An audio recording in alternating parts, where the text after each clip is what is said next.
Kami ucapkan shalom buat seluruh jemaat yang dikasihi Tuhan. Kita bersyukur hari ini kita bisa kembali beribadah. Kita percaya bahwa Tuhan sudah menyediakan berkat yang terbaik buat setiap kita. Selamat menikmati kasih dan kuasa Tuhan dalam ibadah kita hari ini. Mari bagi berdiri bersama-sama kita akan berdoa. Hanya Engkau yang layak untuk terima pujian kami Tuhan. Hanya Engkaulah pusat hidup kami, hanya Engkaulah pusat penyembahan kami. Biarlah Engkau mendapati setiap kami hari ini Tuhan yang datang kepadamu. Bukan hanya mulut kami yang menyanyikan pujian bagi Tuhan, tapi hati kami juga sungguh-sungguh menyembah Tuhan. Sebab Engkaulah Tuhan, Raja di atas segala raja. Kami dengan segenap hati kami mau bersuka cita, kami mau bersorak-sorai, kami mau tinggikan Engkau. Terima kasih Tuhan Yesus, kami bersyukur. Dalam nama Tuhan Yesus, haleluya, amin. Berikan tepuk tangan buat Tuhan kita, haleluya. Mari jemaat Tuhan, kita akan puji Dia, kita akan sembah Dia. Sebab Dialah Raja di atas segala raja.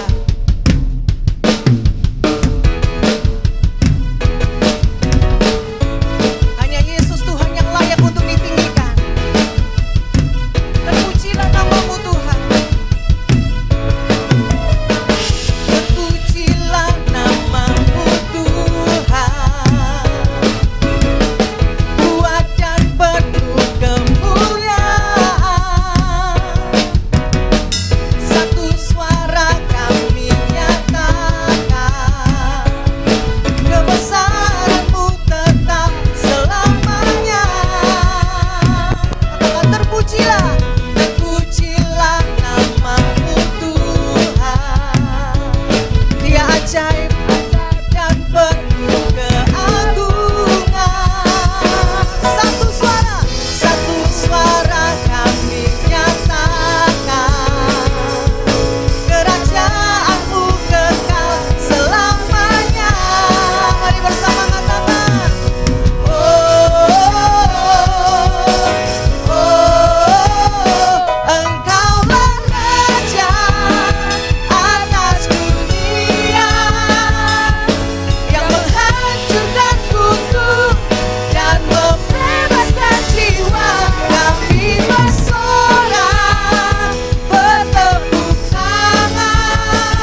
adalah Raja.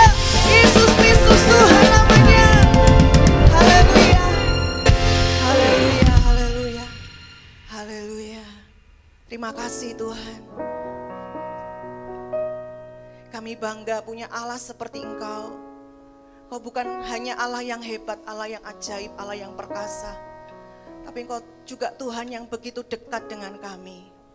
Kau Tuhan yang sangat memperhatikan kami. Kau Tuhan yang selalu rindu menyatakan kehadiran-Mu di tengah-tengah kami. Bahkan Kau rindu berbicara, memperdengarkan suara-Mu buat setiap kami umat-Mu. Terima kasih Tuhan, terima kasih. Kami bersyukur Tuhan. Kami mau merasakan kasih-Mu pagi hari ini, sore hari ini. Kami mau merasakan kehadiran-Mu Tuhan di tengah-tengah kami.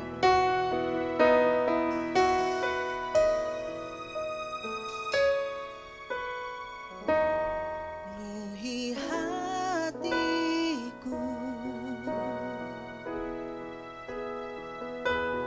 dengan hadir-Mu.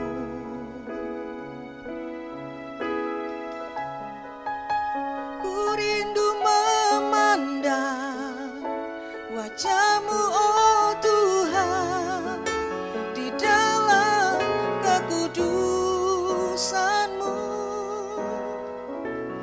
Bawaku dekat dalam hati-Mu.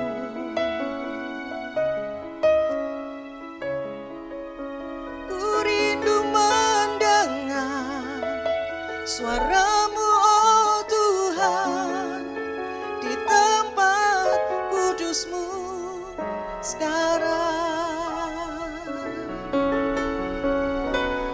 Ku rasakan kasih-Mu dan indahnya kekudusan-Mu. Penuhi dengan kasih-Mu, diam di hadirat-Mu. Ku mengangkat tanganku dan ku bersyukur menyembah-Mu. Penuhi dengan kasih-Mu, diam di hadirat-Mu.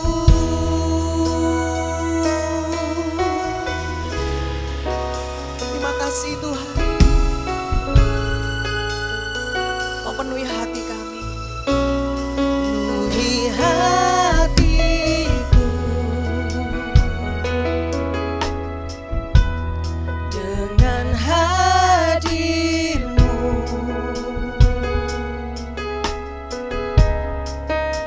Ku rindu memandang wajah-Mu, oh Tuhan, di dalam kekudusan-Mu. Bawaku dekat, bawa kami dalam hati-Mu Tuhan, dalam hati-Mu. Kami rindu mendengar suara-Mu. Ku rindu mendengar suara-Mu, oh Tuhan, di tempat kudus-Mu sekarang. Ku rasakan kasih-Mu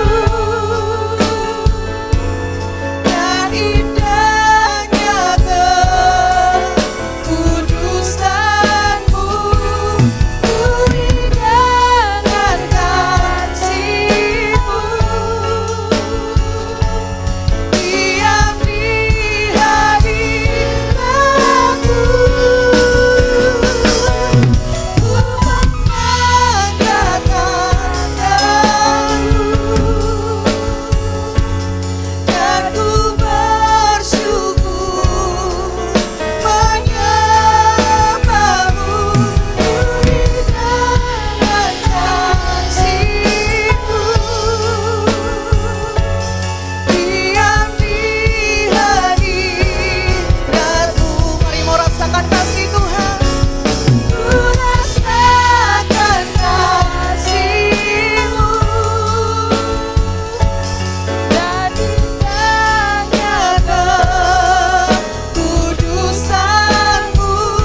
kasih-Mu secara ajaib Tuhan. Betapa lebarnya, betapa panjangnya, betapa tingginya, betapa dalamnya kasih-Mu dalam hidup kami. Terima kasih Tuhan, terima kasih. Bukan hanya kasih-Mu Tuhan, tapi kami juga mengalami kuasa-Mu dalam hidup kami. Kuasa yang mengalir dari salib-Mu Tuhan. Kuasa yang membebaskan kami. Kuasa yang memerdekakan kami. Kuasa yang memulihkan kami.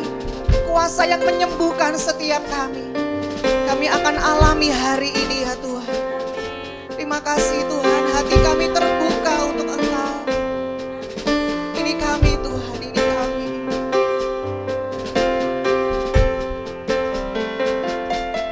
Ada kuasa dalam darahnya, darah domba Allah. Ada kuasa dalam darahnya, darah anak domba Allah. Ada kuasa dalam darahnya, darah domba Allah.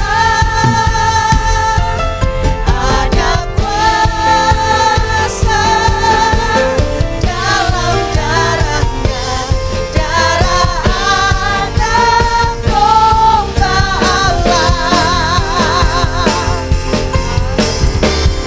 Mari kita percaya ada kuasa dalam darahnya, darah domba Allah. Ada kuasa dalam darahnya, darah anak. Mari sekali lagi dengan sungguh-sungguh dengan iman kita katakan ada kuasa. Ada kuasa dalam darahnya, darah domba Allah.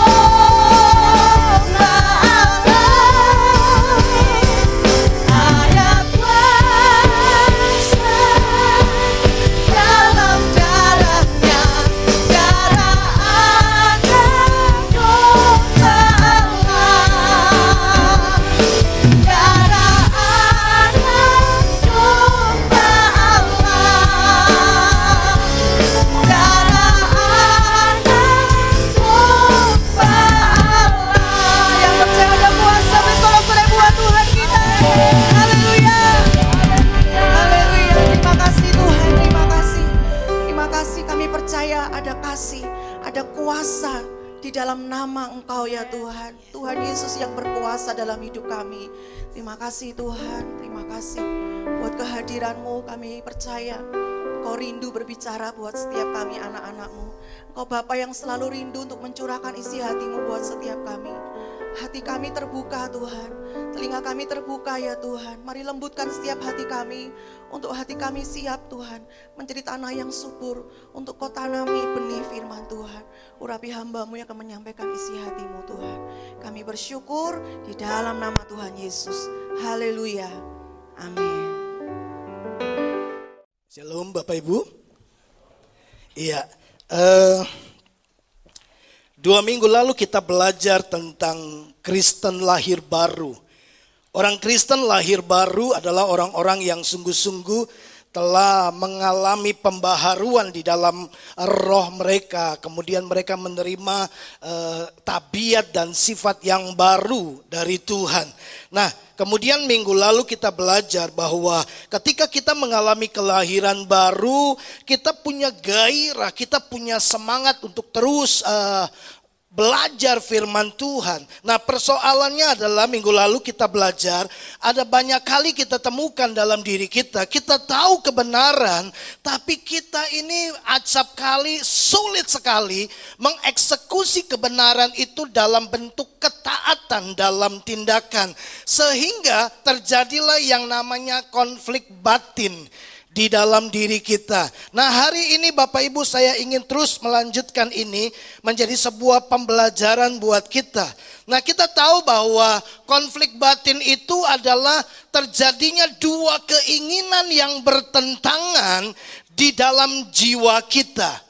Ya, ada dua pertentangan dari keinginan yang ada di dalam jiwa kita yang membuat kita akhirnya menjadi resah dan gelisah, kita menjadi cemas. Nah, Bapak Ibu, Alkitab berkata bahwa keinginan daging yang mewakili keinginan manusia lama kita itu bertentangan dengan keinginan roh yang mewakili manusia baru yang telah menerima sifat dan tabiat Tuhan. Nah, terjadi terus pertentangan di dalam diri kita, ya. Karena memang Alkitab sudah beritahu kita, keinginan daging bertentangan dengan keinginan roh. Nah, pertentangan inilah yang seringkali membuat kita mengalami konflik batin. Nah, persoalannya adalah Bapak Ibu, kita tahu kebenaran, tapi kita seolah-olah tidak punya kemampuan untuk melakukan kebenaran itu. Lalu terbanyak orang mulai mengkompromikan keinginan daging mereka. Sehingga konflik batin itu bukan hanya terjadi satu kali, tapi berkali-kali kita ada dalam situasi di mana kita menemukan begini, saya kok kalah lagi, saya kok melakukan hal ini lagi. Nah, konflik batin yang berkepanjangan itu yang terus-menerus terjadi dalam hidup kita, sehingga kita nggak bisa taat kepada firman Tuhan. Persoalannya ternyata terletak, boleh PowerPoint ditampilkan? Minggu lalu kita sudah lihat ini. Ternyata persoalannya adalah begini, kenapa saya nggak bisa taat ya kepada kebenaran yang saya sudah pahami, kebenaran yang saya sudah percayai sebagai perkataan yang adalah roh dan hidup. Nah, Alkitab berkata karena ketidakmampuan dan ketidaksediaan kita untuk mentaati kebenaran itu dengan melakukan penyangkalan diri. Nah, penyangkalan diri itu selalu membawa kita pada kondisi begini, daging kita tersalibkan. Dan itu tidak enak buat kita. Nah, banyak orang tidak mau salibkan daging, maka tindakannya adalah begini, dia tidak mau lakukan penyangkalan diri. Apa itu penyangkalan diri?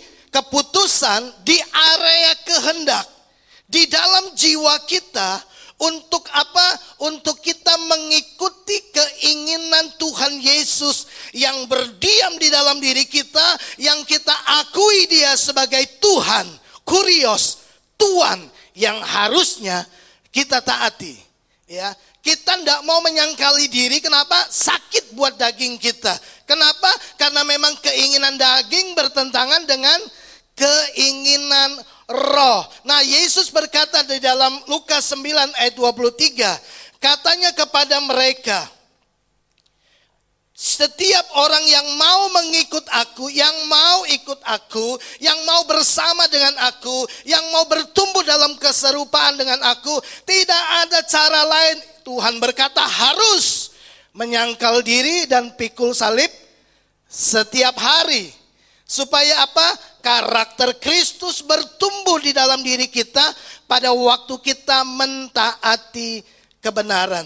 Nah, persoalannya yang saya sering kali katakan Bapak Ibu, ketika kita tidak mampu ya, atau kita terus mengalami konflik batin dan kita tidak mampu keluar dari situasi itu, sehingga konflik di dalam batin kita itu berkelanjutan ya, dan kita nggak bisa selesaikan, maka kondisi-kondisi yang seperti ini akan menghantar kita pada sebuah situasi atau keadaan kondisi batin yang saya sebut, saya coba pinjam istilah dari dunia kerja, yaitu burnout.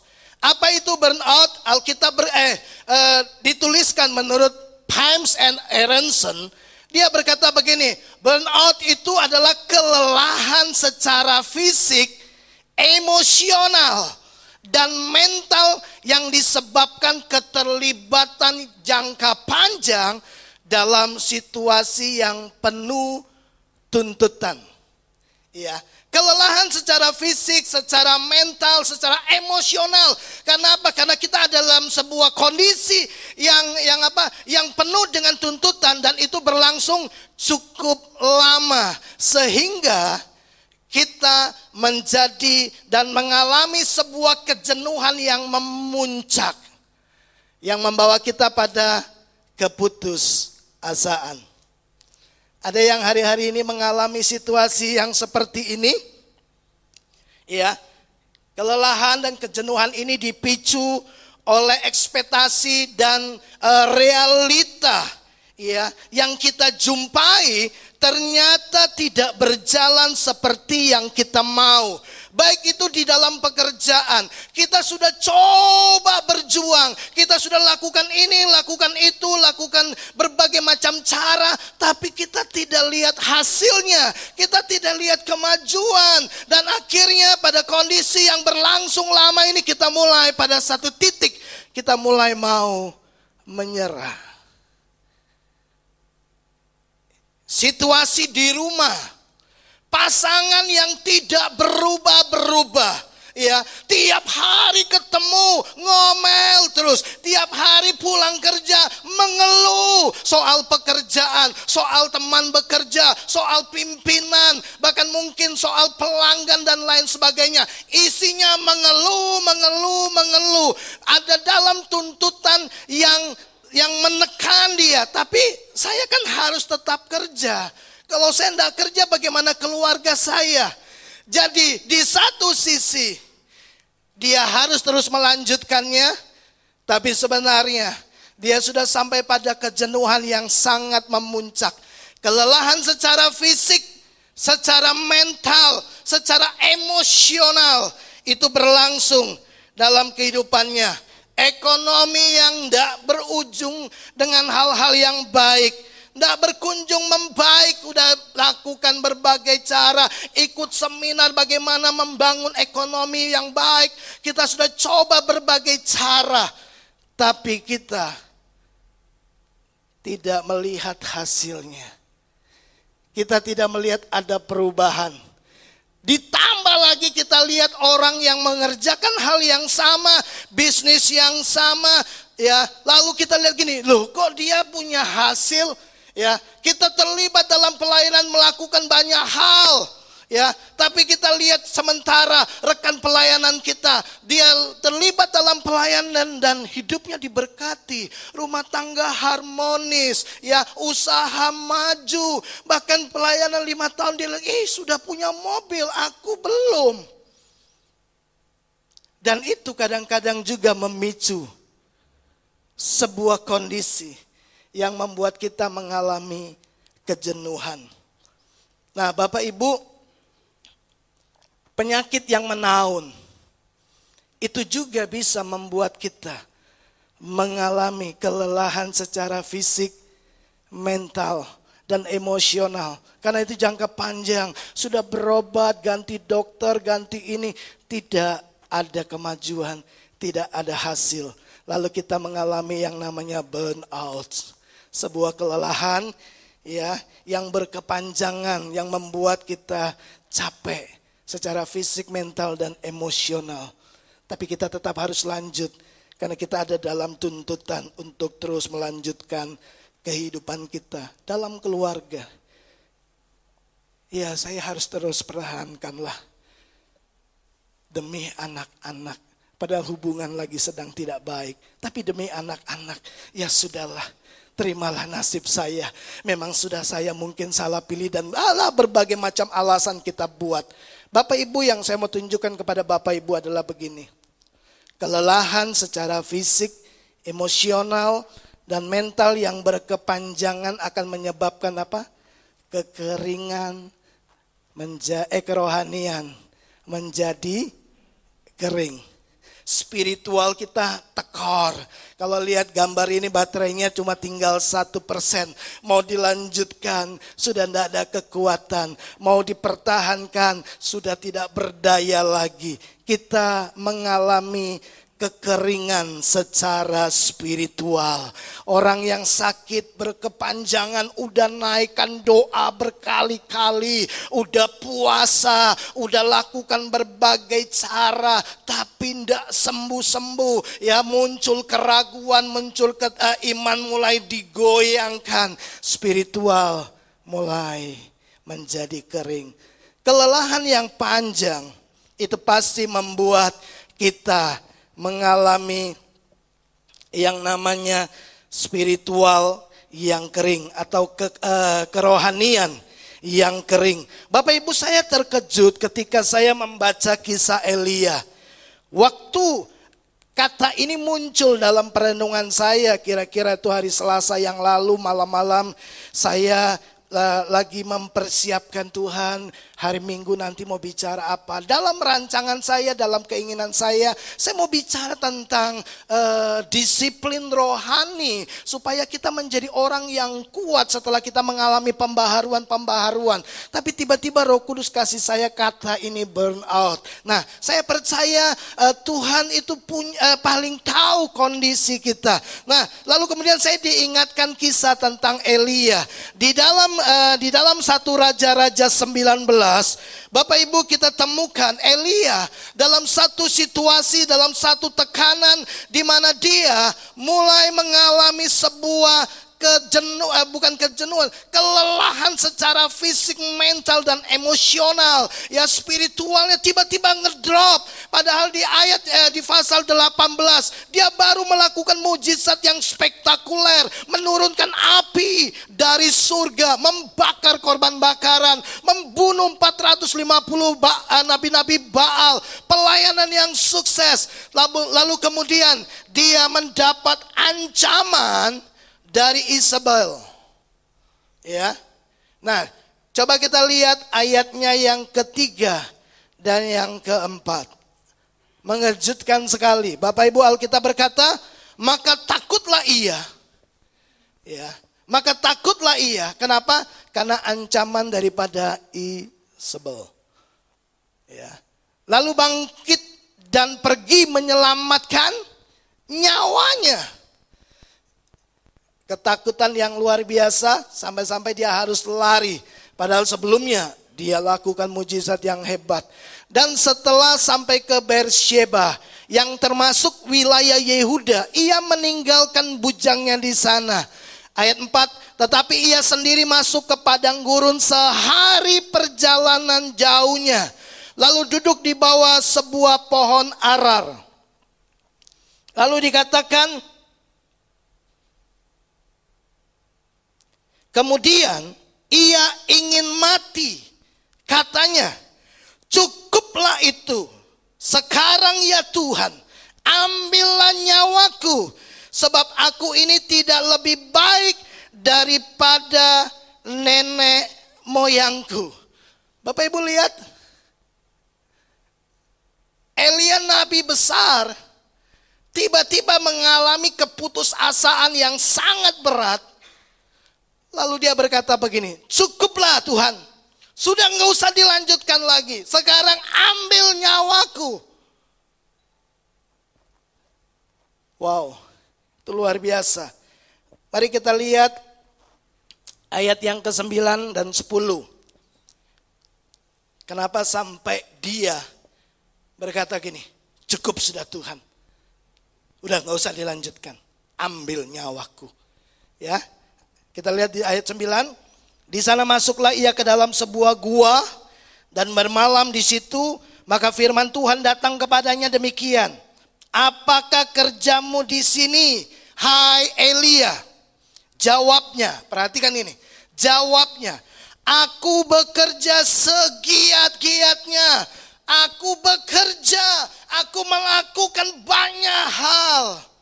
Dia mengalami kelelahan secara fisik. Betul? Aku bekerja segiat-giatnya bagi Tuhan, Allah semesta alam. Karena orang Israel meninggalkan perjanjianmu. Elia dongkol, secara emosi dia mengalami kelelahan. Melihat apa? Orang Israel yang dua blek. Ya, tidak mau bertobat-tobat berkali berkali-kali mengalami masa sulit. Berkali-kali bilang gini, aku percaya Tuhan tapi memberontak lagi. Aku mau menyembah Tuhan tapi kembali lagi kepada Baal. Elia sangat-sangat geram melihat perilaku daripada orang-orang Israel. Meruntuhkan mesbah-mesbahmu. Dia lapor sama Tuhan. Membunuh nabi-nabimu dengan pedang. Hanya aku seorang dirilah yang masih hidup. Dan mereka ingin mencabut nyawaku. Dia sedang dalam ketakutan. Padahal Tuhan tidak pernah memberikan pada kita roh ketakutan. Tapi tiba-tiba dia bisa ada dalam kondisi yang membuat dia menjadi putus asa. Elia berkata, cukuplah itu Tuhan. Sekarang cabutlah nyawaku. Orang Israel itu cuma ngomong tok, mengasihi Tuhan, tapi tidak bertobat-tobat. Ya, aku mau sembah Tuhan, aku mau melayani Tuhan, tapi tidak taat-taat. Dia merasa orang Israel itu sangat-sangat bebal. Lalu dia berkata gini, aku berjuang sendiri. Semua aku lakukan sendiri. Padahal Tuhan bilang begini, Elia, aku sisakan 7.000 orang yang tidak menyembah Baal. Tapi dia merasa dia berjuang sendiri. Ya, nggak ada yang perhatikan aku, nggak ada yang support aku, nggak ada yang dukung aku. Sudahlah, stop, ambil nyawaku Tuhan sekarang. Kita mungkin berpikir, saya udah berjuang, saya lakukan sendiri, suami nggak ngerti, istri nggak ngerti, aku sudah capek dengan kondisi ini. Kita mungkin berpikir bahwa ekonomi kita sedang dalam ancaman. Kita mungkin sedang berpikir rumah tangga kita sudah ada di bawah ancaman, terancam, bubar, hancur, bangkrut, ekonomi dan lain sebagainya.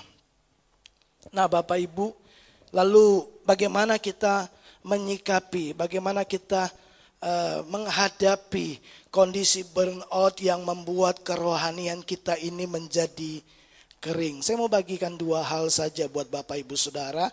Ini hal yang simple, tapi kalau ini dikerjakan, percayalah Bapak Ibu, kita akan mengalami kemenangan. Kekristenan kita akan menjadi kekristenan yang bergairah. Pelayanan kita pelayanan yang bergairah. Membangun bisnis dengan gairah. Ya, membangun keluarga dengan antusias. Ya. Nah yang pertama Bapak Ibu, bagaimana kita supaya tidak mengalami burnout yang berkepanjangan, kelelahan yang berkepanjangan, kejenuhan yang memuncak, yang membuat kita menjadi putus asa, depresi, tertekan, gelisah, konflik yang berkepanjangan juga terjadi dalam diri kita. Sederhana, penuhi undangan Yesus Kristus. Ya, di dalam Matius pasal yang ke-11 ayat 28, Alkitab berkata demikian, marilah kepadaku, engkau yang letih, lesu dan berbeban berat. Yesus bilang, marilah kepadaku. Artinya, siapa yang harus datang? Kita. Yesus undang kita, bagian kita penuhi undangannya. Dengan apa? Datang. Karena Yesus berkata, marilah kepadaku. Jadi harus kita yang datang. Siapa yang diundang Yesus datang? Mereka yang letih, lesu, dan berbeban berat. Oh, orang-orang seperti ini mendapat perhatian Tuhan. Yesus tidak tinggalkan kita. Alkitab berkata gini, bahwa Tuhan sekali-kali tidak pernah meninggalkan kita. Tapi kita perlu datang kepada Tuhan. Amin. Ada enggak rasa emosional kita waktu kita terhubung dengan Tuhan? Ada enggak sesuatu yang terjadi dalam roh kita waktu kita mendekat kepada Tuhan? Bapak Ibu, saya percaya begini, waktu kita lama enggak terhubung dengan Tuhan, lalu tiba-tiba hati kita mulai datang dekat sama Tuhan. Saudara bisa rasakan sesuatu kan? Kita lama ya enggak pernah berdoa, ya, lama enggak pernah baca firman, lama enggak pernah saat teduh. Lalu tiba-tiba muncul kerinduan, lalu kita datang kepada Tuhan, lalu kita mulai berlutut di kamar kita seorang diri, lalu kita mulai menyembah Tuhan. Tiba-tiba Bapak Ibu, air mata kita bisa turun. Tiba-tiba ada kasih yang membasahi hati kita. Tiba-tiba jiwa kita disegarkan. Pernah ngalami itu? Hanya dekat Allah saja aku tenang. Itu bukan bicara posisi tubuh Bapak Ibu. Itu bicara posisi hati. Waktu hati kita mendekat, kita rasakan Tuhan. Itu begitu baik, begitu dekat, begitu mengasihi kita. Nah, Yesus berkata, aku akan memberikan kepadamu apa?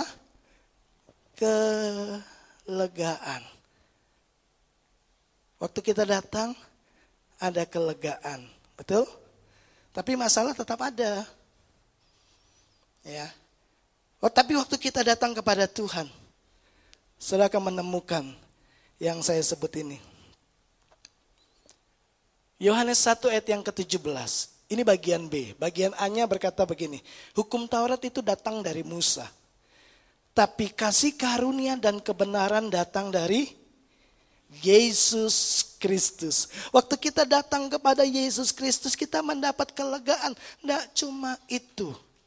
Kita menerima yang namanya begini. Kasih karunia. Kasih karunia itu memampukan. Bukan hanya kasih karunia. Kita terima kebenaran. Kebenaran itu memerdekakan. Halo? Masalah tetap ada. Tapi kita pasti menang. Kenapa? Ada kasih karunia yang memampukan kita. Itu yang Alkitab catat kenapa kita perlu datang kepada Tuhan. Kita mungkin sering dengar ayat ini. Tapi kita sungguh-sungguh datang tidak. Ya. Karena Yeremia 17 ayat 5 berkata, terkutuklah orang yang mengandalkan manusia, yang mengandalkan kekuatannya sendiri. Dan hatinya menjauh dari Tuhan. Tahu hati menjauh? Bukan hati jauh loh. Hati menjauh. Berarti sebelumnya dekat. Lalu kemudian, ya, sebelumnya saya ini dekat sama Pak Cipto. Kita ini bersahabat. Tiba-tiba, saya menjauh. Artinya, saya sudah tidak lagi mau dekat sama dia. Tuhan mau kita datang kepada dia. Amin. Dalam kelelahan kita, ketidakberdayaan kita. Ya, Tuhan bilang begini. Di dalam penulis Ibrani berkata, Ibrani 4 ayat 16. Sebab itu marilah kita dengan penuh keberanian menghampiri apa? Tata kasih karunia. Tata itu namanya kasih karunia. Kalau ada toko namanya toko donat, maka isinya donat. Betul? Kalau tata kasih karunia, maka saudara akan temukan berlimpah-limpah kasih karunia ada di sana. Siapakah yang duduk di tata itu? Yesus Kristus, anak domba Allah. Yang darinya kita akan menerima apa? Kasih karunia dan kebenaran. Bapak Ibu, ya. Tiba-tiba kita menerima kebenaran. Kebenaran itu memerdekakan kita. Waktu kita tahu kebenaran, kasih karunia, kasih kita kemampuan untuk mengeksekusi kebenaran. Waktu kebenaran dilakukan, kita dimerdekakan dari semua ikatan. Kita yang dulu pelit waktu kita lakukan kebenaran kemurahan, tidak sanggup memberi, ya, tidak ingin memberi, tapi kasih karunia memampukan kita melakukan kebenaran, lalu kita menjadi orang yang murah hati. Tidak sanggup untuk mengampuni, ya, tapi kasih karunia datang memampukan kita. Waktu kita mengampuni, kita dibebaskan dari kepahitan, kita dibebaskan dari amarah, dibebaskan dari kemarahan. Wow, kasih karunia memampukan, kebenaran memerdekakan. Perhatikan ini, Tuhan bilang begini, marilah kepadaku datang ke tata kasih karunia untuk apa? Untuk menerima rahmat, untuk menerima eleos, mercy, kemurahan, kebaikan bagi orang yang menderita. Itu salah satu terjemahannya. Kebaikan untuk orang-orang yang susah. Kau perlu datang kepada tata kasih karunia. Supaya engkau menerima rahmat. Dan apa? Menemukan, mendapatkan kasih karunia untuk mendapat apa? Pertolongan kita pada waktunya. Pertolongan kita itu ada pada Yesus Kristus. Pemazmur berkata, aku melayangkan mataku ke gunung-gunung. Dari manakah datangnya pertolonganku? Pertolonganku datangnya dari Tuhan yang menciptakan langit dan bumi. Siapa dia? Firman Allah. Siapa dia? Yesus Kristus. Amin. Nah, Bapak Ibu yang dikasihi oleh Tuhan, saya mau kita belajar, kita mencontoh jemaat Makedonia. Di dalam 2 Korintus pasal yang ke-8, mari kita lihat ayat yang kedua. Kita lihat ayat yang pertama dulu. Saudara-saudara, kami hendak memberitahukan kepada kamu tentang kasih karunia yang dianugerahkan kepada jemaat di Makedonia. Ayat 2. Selagi dicobai dengan berat dalam berbagai penderitaan, selagi dicobai, masih dalam perjuangan, masih di dalam pergumulan. Apa pergumulan mereka? Penderitaan. Apakah cuma satu? Tidak, berbagai penderitaan. Ya, kemudian Alkitab berkata sukacita mereka meluap. Dan meskipun mereka sangat miskin, bayangkan penderitaan itu membuat mereka miskin, kemiskinan yang parah. Karena Alkitab memberi penegasan sangat miskin. Itu parah banget. Ya. Dan itu tidak berlangsung satu hari, orang tiba-tiba miskin juga, enggak juga. Penderitaan demi penderitaan membuat mereka kehilangan banyak hal. Tapi Alkitab tulis begini, Paulus kasih kesaksian yang luar biasa. Namun mereka kaya dalam kemurahan. Aku bersaksi bahwa mereka telah memberikan menurut kemampuan mereka, bahkan melampaui kemampuan mereka. Bapak Ibu, mereka mengalami situasi yang berat, berkepanjangan, yang tentunya bisa membuat mereka mengalami kelelahan secara fisik, secara emosional juga. Saya ikut Yesus, kenapa banyak penderitaan? Kenapa kita menjadi miskin? Ada banyak pertanyaan kenapa yang mereka tidak bisa temukan jawabannya. Betul? Mereka ada dalam perjuangan yang panjang. Ya, kenapa? Karena penderitaan yang tidak selesai-selesai dan kemiskinan yang parah. Selayaknya lah menurut saya mereka mengalami yang namanya burnout. Betul? Selayaknya lah mereka mengalami kelelahan secara fisik, emosional, mental. Ya, karena terlibat dalam situasi, keterlibatan yang panjang dalam situasi yang penuh tuntutan. Kamu orang Kristen, kenapa hidupmu menderita? Oh, ada banyak tuntutan. Ya, tuntutan dari dalam, tuntutan orang berkata orang Kristen kok susah, orang Kristen kok miskin, orang Kristen kok menderita, dan lain sebagainya. Selayaknya mereka mengalami burnout dan berkata, cukuplah sudah. Sudah Tuhan, tidak ada percaya-percaya lagi. Tidak ada pelayanan-pelayanan lagi. Tidak ada ibadah-ibadah lagi. Lalu dia mulai menarik diri. Seperti Elia menarik diri seorang diri. Udah gak usah kumpul-kumpul. Udah gak usah lagi yang rohani, gak usah bicara sama saya. Mereka bisa lakukan itu. Tapi Alkitab berkata berbeda. Itu yang membuat Paulus begitu kagum. Paulus bilang begini, sekalipun dalam kelelahan yang berkepanjangan, berhadapan dengan penderitaan dan kemiskinan, spiritual mereka makin powerful. Ya, tetap powerful. Ya, spirit mereka, kerohanian mereka justru tambah kuat. Seharusnya kering, seharusnya sudah tidak lagi terlibat dalam hal-hal rohani. Kenapa? Panjang banget penderitaannya, miskin lagi. Biasanya orang mundur, tapi mereka tidak. Bukannya meratap dan berharap belas kasihan, mereka malah penuh sukacita. Sukacita meluap. Wow. Bukannya berharap mendapatkan pertolongan, mereka justru memberi pertolongan. Sudah lihat, kerohaniannya luar biasa. Bukannya menyesali nasib karena miskin, mereka justru kaya di dalam kemurahan. Bapak Ibu, apa sih yang membuat mereka punya kerohanian yang tangguh?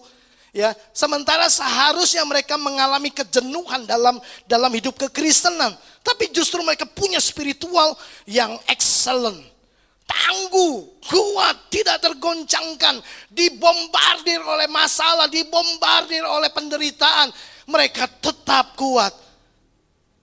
Jawabannya sederhana.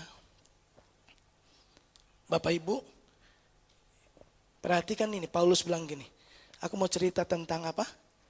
Tentang apa? Kasih karunia. Ingat kasih karunia datang dari siapa? Yesus Kristus. Kasih karunia itu memampukan. Bukan hanya terima kasih karunia, mereka terima kebenaran juga dari Tuhan.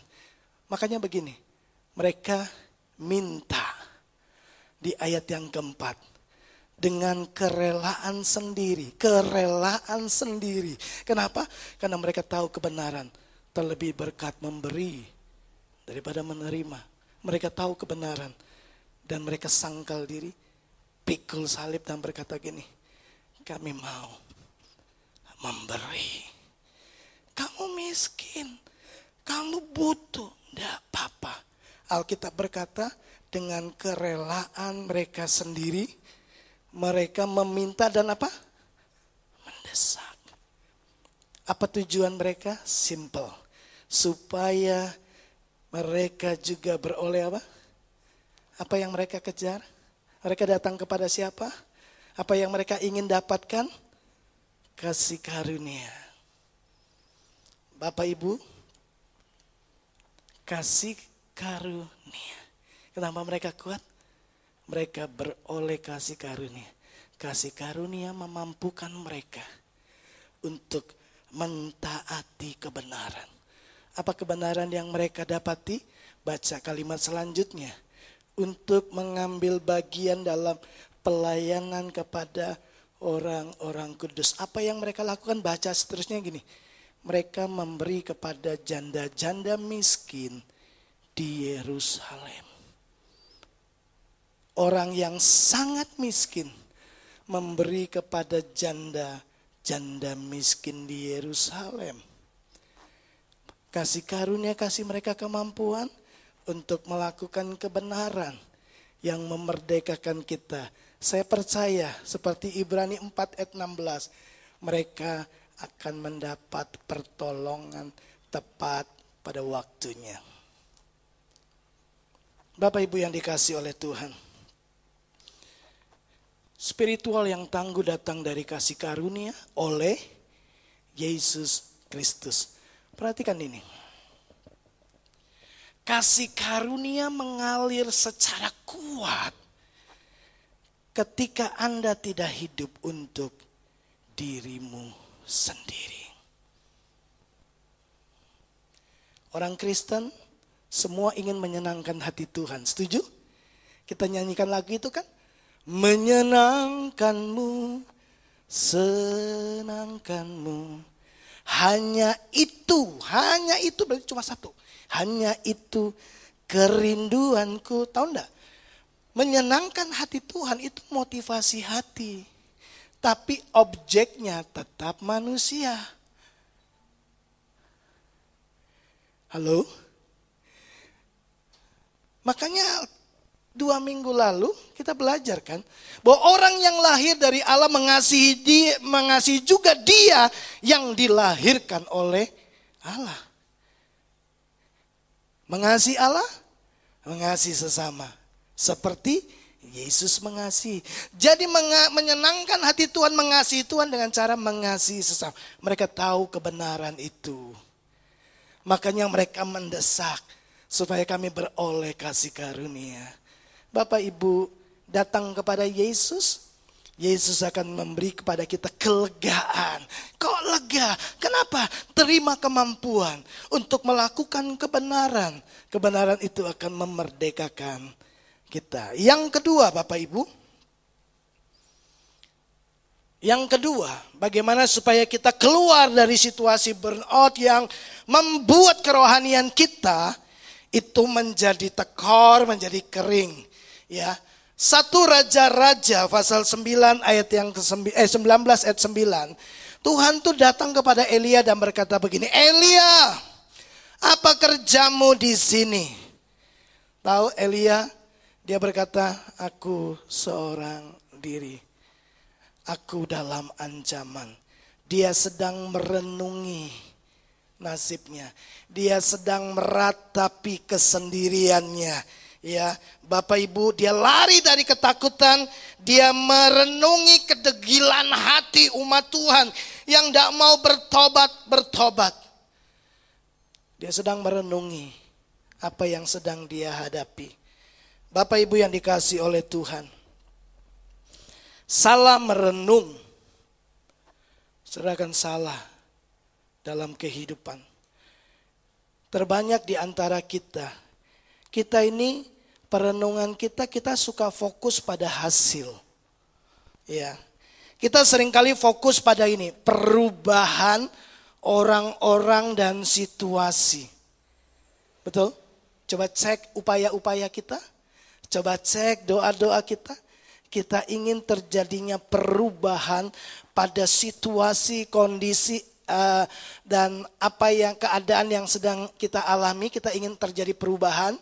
Lalu kepada orang-orang yang ada di sekitar kita, kita ingin terjadinya perubahan. Pasangan kita berubah, ya, kondisi ekonomi kita berubah, kondisi rumah tangga kita berubah, bisnis kita berubah. Kita fokus perenungan kita, pikiran kita tuh fokusnya ini pada hasil perubahan. Sementara waktu kita fokus pada perubahan orang dan situasi, ternyata Tuhan pakai situasi dan orang untuk ubah kita. Kita fokus keluar pada Tuhan, fokus kepada kita. Dan dia pakai situasi dan orang untuk ubah kita dulu. Bagi Tuhan meneduhkan badai gampang, tapi meneduhkan ya ketakutan murid-murid itu persoalan. Gampang banget meneduhkan badai, cuma ngomong toh diem. Coba murid-murid, diem, apanya diem? Kita lagi kekurangan uang, kita lagi gimana mau tenang? Ya uang tinggal 1.000, gimana mau tenang? Besok tagihan datang, gimana mau tenang? Lo coba, tenangkan manusia gak gampang. Tenangkan badai, gampang, cuma ngomong tenanglah, tenang. Coba, orang Kristen dibilang, tenanglah. Wah, apanya tenang? Bapak pendeta gak tahu sih saya. Utang ini sudah numpuk, ya mau makan susah, wah nggak bisa tenang. Makanya Yesus berkata gini, tenanglah, ini aku datang, aku kasih karunia, kasih kebenaran, nanti kamu lega, karena kamu mampu mengerjakannya, mampu mengeksekusi kebenaran dalam ketaatan, mampu pikul salib. Bapak Ibu yang dikasihi oleh Tuhan. Jangan-jangan situasi atau orang yang kita doakan dan kita perjuangkan untuk berubah, ternyata itu alat Tuhan untuk mengubah kita. Wow, nah lo orang bilang kan, kita malah jadi burn out. Kita malah menjadi salah berespon dengan apa yang Tuhan sedang lakukan. Makin kering kerohanian kita. Lalu kita berkata apa? Cukuplah. Stop sampai di sini. Lebih parah lagi. Aku mau pulang Tuhan. Tidak kuat lagi. Ambil nyawaku. Bapak Ibu yang dikasihi oleh Tuhan. Kehidupan kita adalah apa yang kita pikirkan sepanjang hari. Kehidupan saudara yang sudah bangun ini adalah hasil dari pemikiran saudara sepanjang hari. Coba bayangkan, akan menjadi seperti apa kehidupan kita sepanjang hari kalau pikiran kita dipenuhi dengan kekhawatiran. Coba, kehidupan seperti apa yang akan kita dapatkan sepanjang hari kalau isinya khawatir. Saudara akan hidup dalam kecemasan, ketakutan, kegelisahan, tidak bisa tenang. Pikiranmu akan memberikan itu kepada saudara. Bisa bayangkan? Sepanjang hari pikiran kita terobsesi dengan pengejaran akan uang. Lalu kita menjadi orang yang sibuk, lupa istirahat. Bahkan juga kadang-kadang lupa sudah sama keluarga. Di awal kita keluar rumah dan berkata gini, aku akan cari uang demi keluarga. Tapi lama-lama aku cari uang, korbankan keluarga. Lupa sama keluarga. Apa yang jadi perenungan kita hari-hari ini? Kebayang enggak kehidupan seperti apa yang terbangun? Kalau pikiran kita dipenuhi dengan kekecewaan terhadap orang yang melukai hati kita. Oh, saudara akan hidup dalam amarah, kebencian, dendam, kepahitan. Jadi Bapak Ibu, perenungan kita itulah yang akan membentuk kehidupan kita kan? Apa yang terbanyak yang muncul dalam pikiran Bapak Ibu Saudara? Itulah yang akan membentuk masa depanmu. Itulah yang akan membentuk hubunganmu. Itu yang akan membentuk berkat kualitas-kualitas perkataanmu, pelayananmu kepada Tuhan, bisnismu, keluargamu. Itu sangat ditentukan oleh perenunganmu. Oleh karena itu Bapak Ibu, ya, saya harus berkata bahwa perenungan kita itulah yang membentuk kehidupan kita. Beri makan perenungan kita dengan firman Tuhan sepanjang hari. Sebab firman Tuhan adalah pembentuk kualitas kehidupan yang paling sempurna. Karena firman Tuhan tidak pernah gagal. Langit dan bumi akan berlalu, firman Tuhan tetap tinggal selama-lamanya. Saya mau selesai dengan ini. Bapak Ibu, salah merenung, maka kita akan salah dalam kehidupan. Awasi perenunganmu, beri makan pikiranmu dengan kebenaran. Sebab itu cara untuk kita memastikan kehidupan kita berjalan, bergerak dari satu kemuliaan kepada kemuliaan yang lebih besar. Sekali lagi, awasi perenunganmu. Ya, kalau merenung kekhawatiran, kau jadi cemas, khawatir, takut, gelisah, tidak bisa tenang. Karena itu, kasih makan perenungan kita, pikiran kita dengan kebenaran. Sebab apa? Sebab itu cara untuk memastikan kehidupan saudara sedang bawa bergerak dari satu kemuliaan kepada kemuliaan yang lebih besar lagi. Kalau hari-hari ini kita mengalami burnout, kita udah berkata, Tuhan aku capek, aku gak sanggup lagi. Maka ini yang Tuhan tawarkan kepada kita. Marilah kepadaku, datang, kau akan terima kelegaan. Tidak hanya itu, di tata kasih karunia, aku akan memberikan kepadamu mercy, kemurahan, kebaikan untuk orang-orang yang mengalami kesusahan. Aku akan kasih kamu kasih karunia yang memampukan, kebenaran yang memerdekakan. Dan kau akan lihat pertolongan akan datang tepat pada waktunya. Pertolongan kita datangnya daripada Tuhan. Yang kedua, Awasi pikiranmu.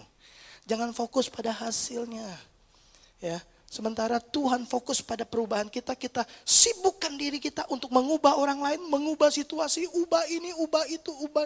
Kita capek ketika situasi nggak berubah. Kita capek ketika orang tidak berubah. Sementara Tuhan pakai mereka untuk ubah kita. Ternyata mereka alatnya Tuhan. Kita jadi stres, depresi, tertekan, konflik batin. Wah, capek-capek. Lalu kita berkata, cukuplah. Sudah Tuhan, aku gak kuat lagi. Apa yang harus kita lakukan? Ubah. Kasih makan pikiran kita dengan kebenaran. Karena kebenaran itu satu-satunya jaminan membuat hidup kita berkualitas. Membuat kehidupan kita bergerak dari satu kemuliaan kepada kemuliaan yang lain. Dari satu kemenangan kepada kemenangan berikutnya. Tuhan memberkati kita semua. Amin. Bersamamu Bapa, ku lewati semua perkenananmu yang teguhkan hatiku. Engkau yang bertindak, memberi pertolongan. Anugerah-Mu besar, Anugerah-Mu besar, melimpah bagiku.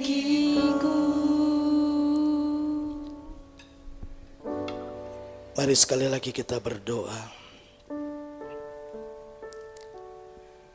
Kami butuh perkenanan Tuhan. Kami butuh anugerah Tuhan. Sekalipun dalam keadaan yang terpuruk, kami tahu bahwa Tuhan tidak pernah tinggalkan kami. Engkau sangat mengasihi kami. Itu sebabnya Engkau datang ke dunia, mati bagi kami, tebus dosa kami, jadikan kami anak-anak-Mu. Sekarang Tuhan,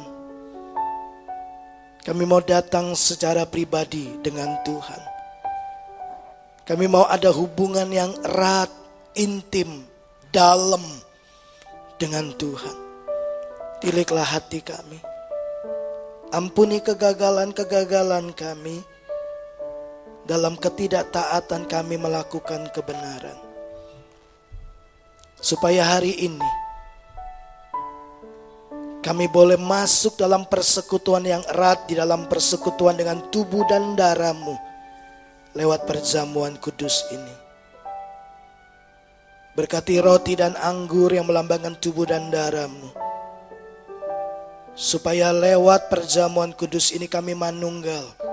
Kami selalu ingat, kami selalu pandang salib Kristus, bukti cinta-Mu yang besar, bukti bahwa Tuhan tidak pernah menyerah dengan kami manusia berdosa. Terima kasih buat cinta-Mu yang besar,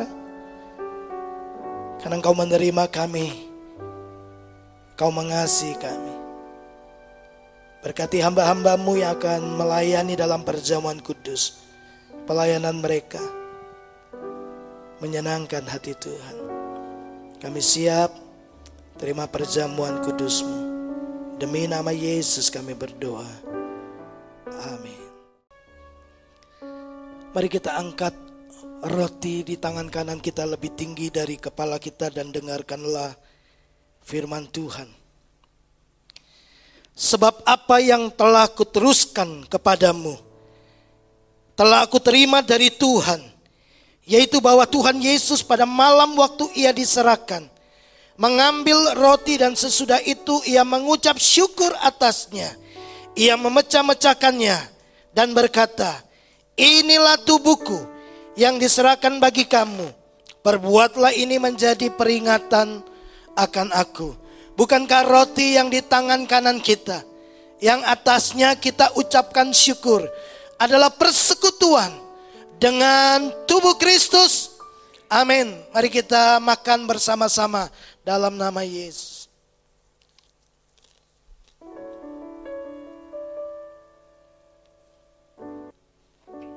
Mari angkat cawan di tangan kanan kita lebih tinggi dari kepala kita. Demikian juga ia mengambil cawan sesudah makan lalu berkata, cawan ini adalah perjanjian baru yang dimateraikan oleh darahku. Perbuatlah ini setiap kali kamu meminumnya menjadi peringatan akan aku. Bukankah cawan di tangan kanan kita, yang atasnya kita ucapkan syukur, adalah persekutuan dengan darah Kristus? Amin. Mari kita minum bersama-sama dalam nama Yesus.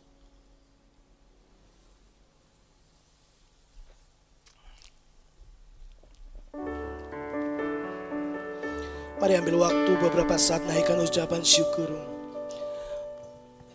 Oh, terima kasih. Terima kasih, Kau setia.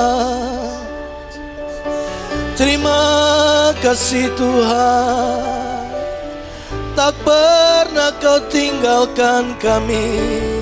Kasih-Mu besar, kasih-Mu besar. Terima kasih Tuhan,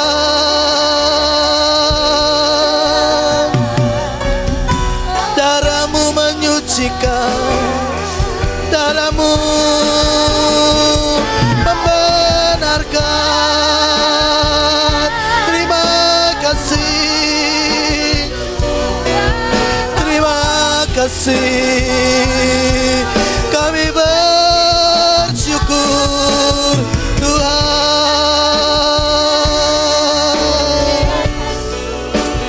Terima kasih, terima kasih. Terima kasih buat firman-Mu. Terima kasih buat persekutuan dengan tubuh dan darah-Mu lewat perjamuan kudus hari ini. Bawa kami lebih dekat, bawa kami lebih nempel lagi sama Tuhan. Kami mau Tuhan terima kasih karunia dan kebenaran yang datang dari Tuhan. Kiranya kebenaran itu memerdekakan cara berpikir kami, perenungan-perenungan kami. Kasih karunia memampukan kami untuk menyangkal diri, dengan kami memutuskan selalu mengikuti keinginan Tuhan, kehendak Tuhan dalam hidup kami. Berkati umat-Mu dan bagi-Mu segala pujian. Demi nama Yesus kami berdoa. Amin. Baik Bapak Ibu, mari kita bersama-sama akan selesaikan ibadah kita. Kita bangkit berdiri, kita akan berdoa. Bagi-Mu segala pujian, hormat, dan kemuliaan. Terima kasih buat cinta-Mu yang tidak pernah berhenti. Terima kasih buat kasih-Mu yang Kau lanjutkan, Kau kerjakan dalam hidup kami. Terima kasih, kami selesai dengan ibadah kami. Kami mengarahkan seluruh hati kami kepada Tuhan untuk menerima berkat yang terbaik daripada Allah Bapa, kasih sayang daripada Tuhan Yesus Kristus, dalam persekutuan Roh-Nya yang kudus. Kiranya menolong kami terus bergerak dalam kehidupan yang penuh kemenangan, dari satu kemenangan kepada kemenangan yang lain, dari satu kemuliaan kepada kemuliaan yang lain. Kami terima berkat Abraham, Ishak, dan Israel, berkat yang disempurnakan dalam Kristus Yesus Tuhan kami yang hidup. Demi nama Yesus kami terima berkat ini. Setiap kita yang percaya diberkati Tuhan, mari sama-sama katakan Amin. Tuhan memberkati kita semua.